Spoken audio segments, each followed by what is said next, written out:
था मेरा social science का पेपर और मैं सुबह जल्दी उठ गई थी क्योंकि मुझे बहुत सारा याद करना था, लेकिन अफसोस मैं सुबह जल्दी उठने के बाद भी कुछ याद नहीं कर पाई।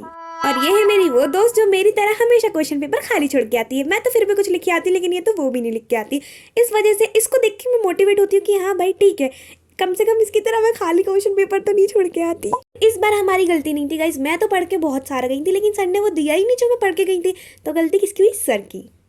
नहीं, हम सबका एग्जाम बहुत ही ज़्यादा बुरा गया, लेकिन फिर भी हमें कोई फ़र्क नहीं पड़ता। हम तो मुंह उठाकर ठूसने आ गए। हमने यहाँ पिज़्ज़ा खाई और ड्राई खाया। उसके बाद मेरे ऑटो वाले अंकल हमें लेने आ गए, जबकि हमने अंकल से बोल रखा था ऑलरेडी कि अंकल हम छुट्टी में खुद से आएंगे, लेकिन फिर भी हमारे अंकल हमें खोजते खोजते रेस्टोरेंट के बाहर आ गए।